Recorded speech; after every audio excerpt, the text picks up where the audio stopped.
오늘 우리에게 주시는 하나님의 말씀은 창세기 38장 1절에서부터 18절까지의 말씀입니다. 그 후에 유다가 자기 형제들로부터 떠나 내려가서 아둘람 사람 히라와 가까이 하니라. 유다가 거기서 가나안 사람 수아라 하는 자의 딸을 보고 그를 데리고 동침하니 그가 임신하여 아들을 낳음에 유다가 그의 이름을 엘이라 하니라. 그가 다시 임신하여 아들을 낳고 그의 이름을 오난이라 하고 그가 또다시 아들을 낳고 그의 이름을 셀라라 하니라. 그가 셀라를 낳을 때에 유다는 거십에 있었더라. 유다가 장자엘을 위하여 아내를 데려오니 그의 이름은 다말이더라. 유다가 장자엘이 여호와가 보시기에 악함으로 여호와께서 그를 죽이신지라. 유다가 오난에게 이르되 내 형수에게로 들어가서 남편의 아우된 본분을 행하여 내 형을 위하여 씨가 있게 하라.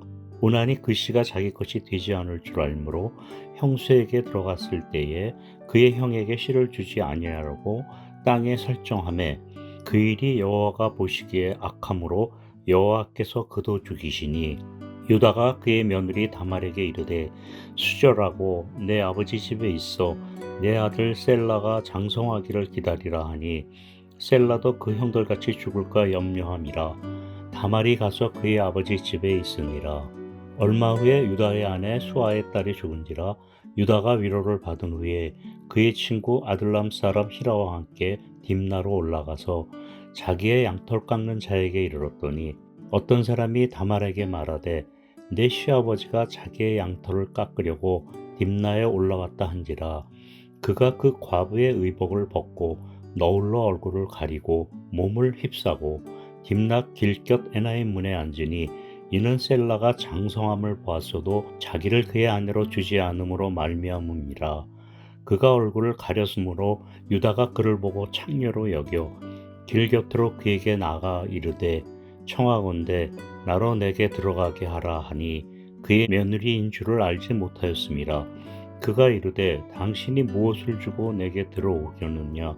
유다가 이르되 내가 내 떼에서 염소 새끼를 주리라. 그가 이르되 당신이 그것을 줄 때까지 담보물을 주겠느냐. 유다가 이르되 무슨 담보물을 내게 주랴. 그가 이르되 당신의 도장과 그 끈과 당신의 손에 있는 지팡이로 하라. 유다가 그것들을 그에게 주고 그에게 들어갔더니 그가 유다로 말미암아 임신하였더라. 아멘. 오늘 본문은 요셉의 이야기 중간에 삽입된 유다에 대한 이야기입니다. 전후 맥락과 연관성이 없어서 38장 이 부분을 빼고 바로 39장으로 이어지는 것이 어쩌면 더 자연스럽게 보입니다. 게다가 시아버지와 며느리의 낯뜨거운 내용을 담고 있습니다. 아마 성경에 나온 충격적인 스토리 중 단연 1등이라고 할 수 있겠습니다. 읽어보시면 은혜 받을 만한 부분은 전혀 찾아볼 수 없고 오히려 사람들로 하여금 시험에 들 수 있게 만드는 내용입니다. 그런데도 왜 성경에 기록되었을까요? 이 유다의 이야기는 하나님의 구속사에 아주 중요한 의미를 지니고 있습니다. 오늘 그 의미를 생각해 보고자 합니다. 1절에 그 후에 유다가 자기 형제들로부터 떠나 내려가서 아둘람 사람 히라와 가까이 하니라고 했습니다. 유다가 갑자기 자기 형제들로부터 떠난 것으로 이야기는 시작됩니다. 여기에 대해 성경에서는 이야기하고 있지 않아 정확한 원인은 알 수 없으나 어느 정도 짐작은 할 수 있습니다. 여기서 그 후라는 것은 요셉을 미디안 상인들에게 판 이후를 말합니다. 요셉을 형들이 팔아버린 사건 이후에 유다가 가족들을 떠났다는 것입니다. 무슨 일이 있었던 것일까요? 요셉을 미디안 상인들에게 팔자고 제안한 사람은 유다였습니다. 유다의 제안대로 형들은 요셉을 죽이지 않고 노예로 팔아버립니다. 그리고 그 사실을 아버지에게 숨기기 위해 짐승에게 잡아 먹혔다고 거짓말을 합니다. 아버지 야곱은 피 묻은 채색 옷을 보고 애통해합니다. 다른 자녀들이 아무리 위로해도 위로가 되지 않았습니다. 몇 날 며칠 괴로워하는 아버지를 보니 형제들도 불편한 마음이 들었을 것입니다. 아버지의 편애를 받던 요셉이 사라지면 자기들에게 조금이나마 사랑이 돌아올 줄 알았는데 아버지 야곱은 오로지 요셉밖에 없었습니다. 오히려 요셉을 제대로 돌보지 않았다고 책망까지 듣게 됩니다. 형제들끼리 이 사건에 대해 함구하고 있었지만 이 일에 결정적인 역할을 했던 유다에게 모든 화살이 돌아갔을 것입니다. 유다는 더 이상 견딜 수가 없었고 결국 가족, 형제들을 떠났던 것입니다. 유다는 자기 형제들을 떠나서 아둘람이라는 이방 지역으로 가서 히라라는 사람과 가까이 지냅니다. 그때부터 자연스럽게 이방인 문화에 익숙해집니다. 거기서 가나안 사람 수아라 하는 자의 딸을 보고 마음에 들어 동침합니다. 정식적인 결혼도 아니고 순간적인 감정에 이끌려 그것도 이방 여인을 아내로 맞아들인 것입니다. 유다가 집을 떠난 것은 가족에 대한 불만으로 빚어진 반항적인 행동이었겠지만 이것으로 신앙적인 판단마저 흐려졌습니다. 그의 할아버지 이삭은 친족과의 결혼을 위해 그의 아버지 야곱을 하란까지 보냈는데 그는 정작 가나안 여자를 아내로 맞이했습니다. 유다가 이것을 몰랐을 리가 없습니다. 그럼에도 이방 여인을 통해 새 아들을 얻었다는 것은 신앙에 문제가 생겼다는 것을 보여줍니다. 7절에 보시면 유다의 장자 엘이 여호와가 보시기에 악함으로 여호와께서 그를 죽이신지라고 했습니다. 하나님께서 직접 손을 대서 치시는 것이 성경에서 오늘 처음 등장합니다. 큰 아들 엘은 하나님께서 바로 죽이실 만큼 하나님 보시기에 악한 사람이었습니다. 그만큼 유다의 가정이 신실하지 못했음을 단적으로 보여주고 있습니다. 유다는 하나님이 없는 환경에서 세상 방법으로 아이들을 양육했던 것입니다.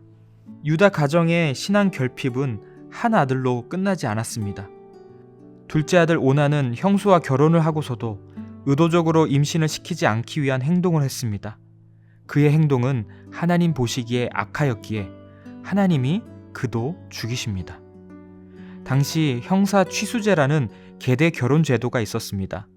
결혼한 형제가 대를 이을 자녀가 없을 때에는 형수나 제수와 결혼하여 대를 잇는 책임을 지게 했습니다.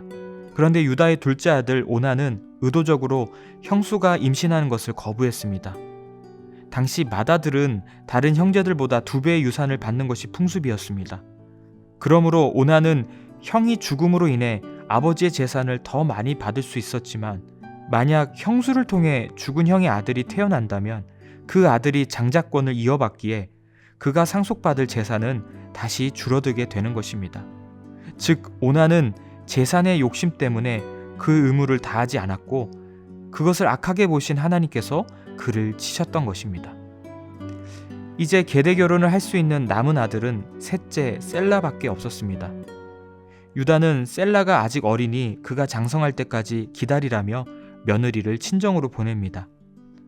사실 유다가 이렇게 한 이유는 남은 아들 셀라마저 죽을 줄 모른다는 두려움을 갖고 있었기 때문입니다. 그래서 다말을 친정으로 보내 셀라와의 결혼을 어영부영 넘기려 했던 것입니다. 아버지 유다의 심정은 충분히 이해되지만 이러한 조치는 앞서 오난이 욕심에 의해 의도적으로 대를 잇지 않은 것과 같이 하나님 보시기에 악한 것이었습니다. 시간이 흘러 유다의 아내가 죽게 됩니다.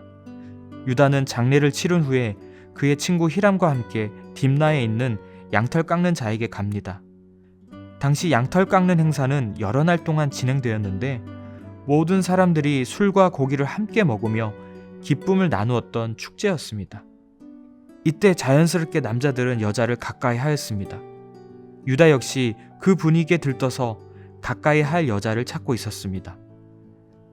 다말은 시아버지가 양털 깎으러 오셨다는 소식을 듣고 너울로 얼굴을 가려 창녀인 척합니다. 그리고 시아버지인 유다에게 접근합니다. 아니, 며느리가 시아버지를 유혹한다는 것, 너무나 충격적인 사실이죠. 이에 대한 이유가 14절에 나옵니다. 이는 셀라가 장성함을 보았어도 자기를 그의 아내로 주지 않음으로 말미암음이라.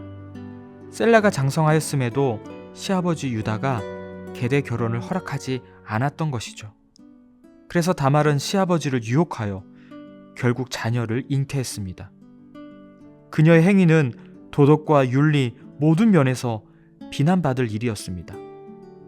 하지만 주전 13, 14세기 고대 근동 지역의 법률을 보면 다말의 경우처럼 아이가 없는 상태에서 남편이 죽고 계대 결혼을 한 시동생이 죽으면 죽은 남편의 아버지가 며느리를 취하도록 되어 있었습니다. 그러므로 다말의 입장에서는 당연한 행동이었습니다.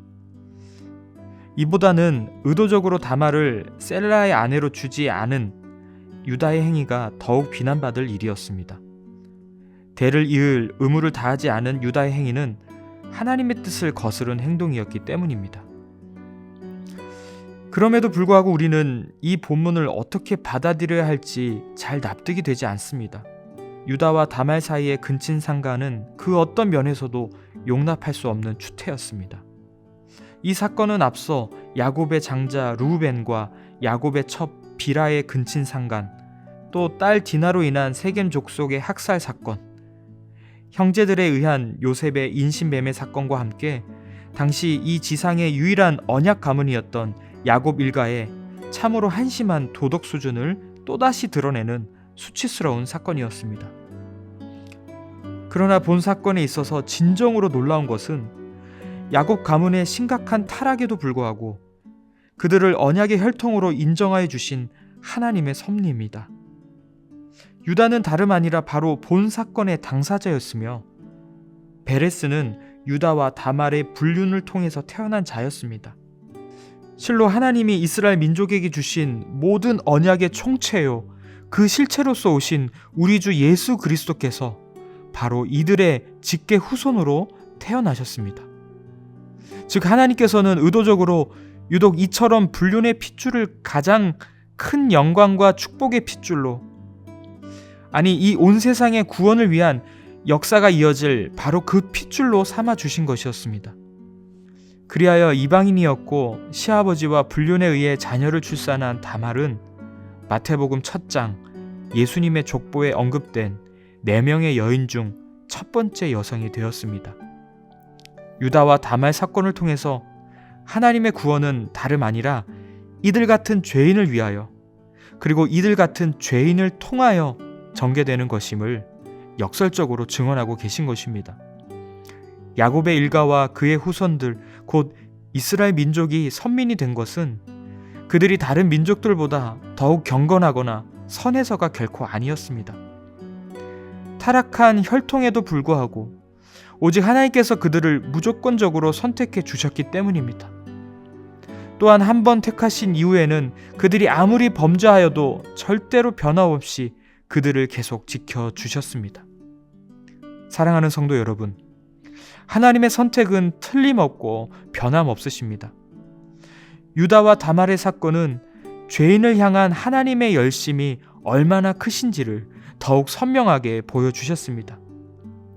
이것은 이야기로 남지 않았습니다. 바로 나 같은 죄인이 지금 이 순간 이미 구원받고 하나님의 은혜의 날개 아래 거하고 있다라는 사실로 이것이 우리에게 실제로 일어났습니다. 비록 우리가 늘 흔들리며 때로 실수하면서도 하나님의 길이 참으시며 굳게 잡아주시는 사랑 안에서 부족하지만 믿음의 길을 걸어가고 있습니다. 그리고 주님 오시는 그날까지 우리를 통하여 하나님의 나라를 이루어 가실 것입니다. 오늘도 이 사실을 기억하면서 가슴 벅찬 하루 보내시기 바랍니다. 오늘 이 아침에 함께 기도하실 제목은 우리를 조건 없이 사랑하시고 구원받은 백성으로 살아가게 하신 하나님께 감사드리며 베풀어 주신 그 은혜와 사랑 잊지 않고 하나님께 영광이 되는 삶을 살게 해달라고 기도합시다. 그리고 다락방 양육훈련 방학 기간 중에도 말씀과 기도로 개인 경건에 힘쓰며 날마다 주님과 동행하는 서문교회 되게 해달라고 기도하시기 바랍니다.